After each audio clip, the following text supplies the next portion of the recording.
Chers frères et sœurs dans le Christ, en ce 8 décembre, au cœur de l'Avent, l'Église oriente notre attente du Messie en posant notre regard sur celle qui a si parfaitement préparé sa venue. Marie, l'Immaculée Conception. Cette solennité, loin d'être un simple événement dévotionnel, est une célébration de l'œuvre de Dieu et une promesse d'espérance pour toute l'humanité. En la Vierge Immaculée, Dieu nous donne déjà l'image de l'humanité nouvelle, réconciliée, sauvée et libérée du mal. Nous contemplons aujourd'hui cette grande vérité de foi. Marie a été conçue sans péché par une grâce unique de Dieu en vue de sa mission de mère du Sauveur. Une vérité solennellement définie comme dogme en 1854 et confirmée par Marie elle-même à Lourdes lorsqu'elle déclara à Bernadette « Je suis l'Immaculée Conception ». La fête de l'Immaculée Conception nous renvoie d'abord au péché originel dont Marie a été totalement préservée. La première lecture, tirée du livre de la Genèse, ne raconte pas un événement historique au sens moderne, mais elle éclaire notre condition humaine à travers des images profondes. Le péché, au fond, c'est quoi ? C'est vouloir prendre la place de Dieu, décider seul du bien et du mal, penser que l'on sera plus libre sans lui. Adam et Ève ont cru que Dieu était un rival, un empêcheur de bonheur. C'est une fausse image de Dieu, le mensonge du diable représenté par le serpent. Et ce mensonge existe encore aujourd'hui. Combien de personnes pensent que Dieu est un juge sévère, un législateur dur, quelqu'un qui interdit au lieu d'aimer ?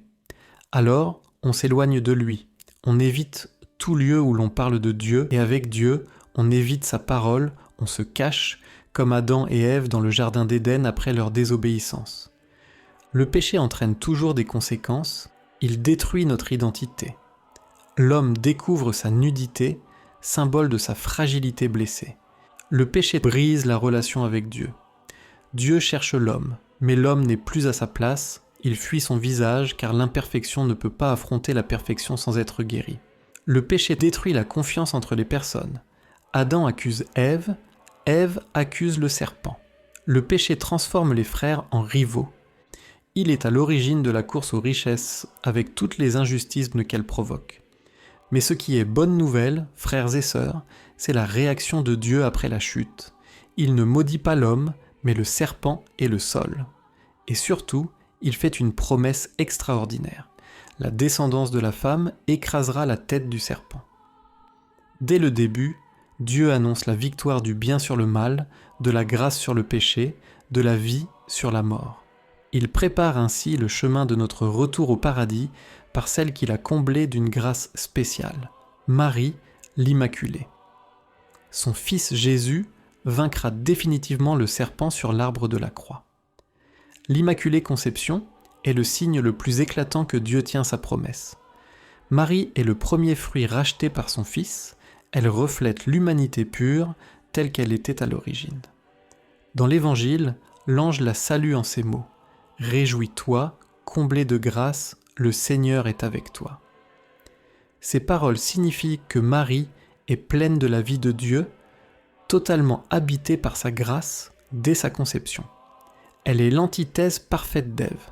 Là où Ève a désobéi, Marie obéit. Elle dit : « Voici la servante du Seigneur, que tout se passe pour moi selon ta parole. » Elle devient ainsi la mère de tous les rachetés, comme Ève fut la mère de tous les vivants. Son obéissance annule la désobéissance qui avait fermé la porte du paradis. Son oui ouvre l'humanité au salut. Elle se reconnaît entièrement dépendante, humble servante du Seigneur, annulant ainsi le désir d'autonomie et d'orgueil qui est au cœur du péché originel. Et remarquez, chers frères et sœurs, Dieu ne choisit ni une reine, ni une femme puissante de son époque, il choisit une jeune fille dans un village inconnu, dans une région méprisée, Nazareth.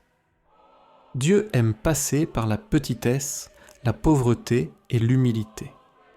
Marie est vierge non seulement dans son corps, mais surtout dans son cœur, entièrement disponible à Dieu. La deuxième lecture, tirée de la lettre aux Éphésiens, nous dit que cette pureté de Marie n'est pas un privilège isolé, mais notre vocation à tous. Dieu nous a choisis avant la fondation du monde pour que nous soyons saints et immaculée dans l'amour. Cela signifie que nous aussi, par le Christ, nous sommes appelés à devenir immaculés, purifiés, recréés intérieurement. Ce que Dieu a fait parfaitement en Marie, il veut le faire progressivement en chacun de nous.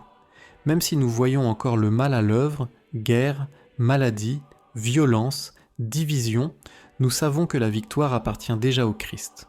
C'est pourquoi, avec saint Paul, nous pouvons dire « Béni soit Dieu, le Père de notre Seigneur Jésus-Christ ». En revenant à l'Évangile, nous voyons Marie qui s'étonne de pouvoir concevoir et enfanter un fils sans connaître l'homme. L'ange lui répond « Rien n'est impossible à Dieu ». Cette parole est aussi pour nous, frères et sœurs. Même si nous nous sentons faibles, pécheurs, découragés, blessés, Dieu est capable de faire de nos pauvretés et de nos fragilités ses chefs-d'œuvre. Marie n'a offert à Dieu que sa petitesse, et Dieu a fait d'elle la mère du Sauveur. Frères et sœurs bien-aimés, en ce jour de l'Immaculée Conception, regardons Marie.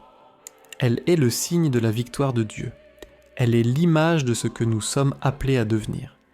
Elle est le chemin sûr qui nous conduit au Christ. Par son intercession, demandons la grâce d'avoir un cœur humble, pur et confiant, la grâce d'avoir le courage de dire chaque jour avec elle « Seigneur, que tout advienne selon ta volonté ». Je vous souhaite à tous une bonne fête, que la Vierge Immaculée vous protège et que le Seigneur vous bénisse et vous garde dans sa paix.